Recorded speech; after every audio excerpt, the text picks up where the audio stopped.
What is going on, everybody? This is your boy DC Wrestling back at again with another video, and I just got done watching Impact Wrestling Hard to Kill. This was actually a really good, decent show. This was my first full Impact pay-per-view since Slammiversary, even though I didn't do a review on that, but you know. Before I kick off Impact Hard to Kill, first off, if you haven't already, subscribe to the channel, like the video, and tell me what were your overall thoughts on Hard to Kill. I want to talk about what happened on the pre-show. Madison Rayne did announce that she is retiring from Impact Wrestling. We got new commentators tonight in the form of D'Lo Brown, who's a legend, and Josh Matthews. Matt Striker, my bad, Matt Striker. Josh Matthews got promoted, and he will no longer be on commentary. So for all those people who cannot stand Josh Matthews on commentary, be happy, because he's not on commentary no more. So he'll probably be a backstage person now or something. But he got a new promotion. But thank you, Madison Rayne. She was amazing. I love her to death, and she will be missed, especially if you're a diehard Impact fan. I'm going to be honest with you. I was not able to watch the first match, Crazy Steve and Rosemary versus Tenille Dashwood and Caleb with a K. And the reason why is because, unlike all of you who ordered this pay-per-view on Impact Plus, I did not order this pay-per-view.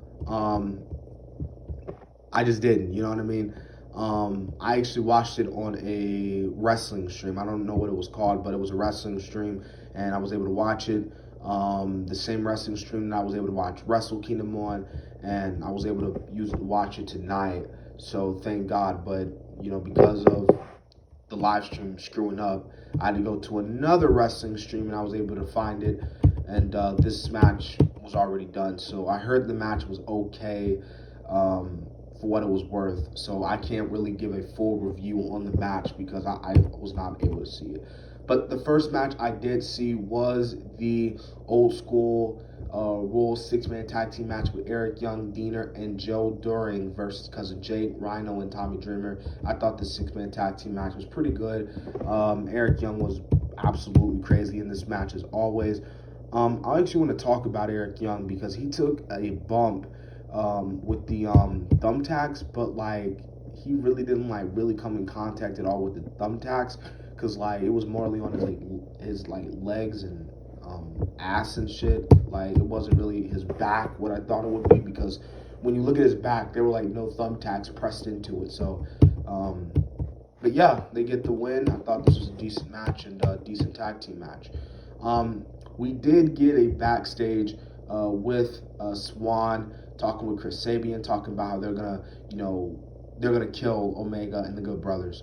And obviously, Swan was asking Moose, how can he trust him after what happened in the last few weeks, after what he did to Willie Mack, who was, Rick Swan's best friend. But, Moose was like, you can trust me. I'm here for Impact. I'm going to fight with Impact. I'm going to fight and team up with you. And he was also talking about his football career, talking about how he played with guys who he basically, just didn't want to be on the same team with and despised, basically. Let's see. The next match. Kieran Hogan, who I already said how beautiful she is, and Tasha Steele versus Havoc and Nevaeh for the Impact Knockouts Tag Team Championship. I thought this match was okay. I loved Kieran Hogan and, Steele's getting the win. Amazing. I thought, like I said, this was a decent Impact, women's tag team titles. And like I said in the predictions, man, hopefully they treat these titles better than the WWE treats their women tag team belts. So let's just hope that does. Speaking of Madison Rayne and Gail Kim actually came into the match after the match, and they handed the titles to Kieran Hogan and Tasha Steele. Thought that was a pretty good moment. Another moment that happened on the show, we got an impromptu match because Ace Austin, who I think is one of the future top guys in Impact, and Madman Fulton came out to the ring. Basically, Ace Austin was talking about he wants his Impact X Division Championship match since he won the Super X Cup, and yeah. And D'Amore came out. Scott D'Amore came out and talked to, was praising Austin, talking about how good he was.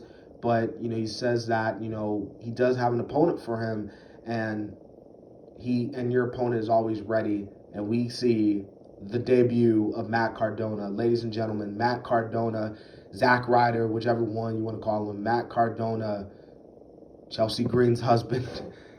No, but in all seriousness, Matt Cardona is an Impact. He signed with Impact. Last time I believe I saw Matt Cardona was at AEW All Out when he teamed up. I believe it was Scorpio Sky, Dustin, and who's that other guy? Well, it was the Nightmare family, basically. The Nightmare, QT Marshall, yeah. But it was a Nightmare family taking on the Dark Order in a tag team match. Rest in peace, Brody Lee. And I think that was like the last time I really saw him, because he was like signed to a 5 appearance deal. So he wasn't like fully signed. He could only show up for about 5 times. But Matt Cardona won by disqualification. This was a 2-minute match. Didn't really care, obviously. But it's good to see Matt Cardona in Impact, and interested to see what they're going to do with him.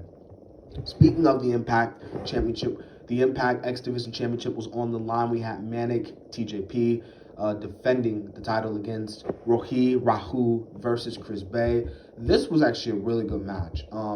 If these other last two matches didn't happen on the show, I think this match would have been match of the night for me. This was a really great X Division match, and these 3 men went out there and delivered. Manic retained the championship, was amazing, and yeah. All right, so we had the Impact Knockouts Championship being defended as Deonna Purrazzo defended the title against Taya Valkyrie. I thought this match was okay for what it was. It was decent for what it was. Deonna, very technical like she is, her wrestling persona, her wrestling style. Deonna, retaining the championship. I thought it was decent. Like I said, man, Deonna, retaining the championship was a good call. Okay, so what we got was now what was probably the funniest shit on the card: the Karate Man versus Ethan Page. I know a lot of you will be saying how this was cringe. Oh, this was horrible. This was the worst match of the night. This sucked, which I can understand why, but you got to give it to Impact's editing. For what it was worth, yes, it was cringe, but it was funny to me. Like, I kid you not, I could not stop laughing throughout this entire match. You got to have entertainment, in wrestling.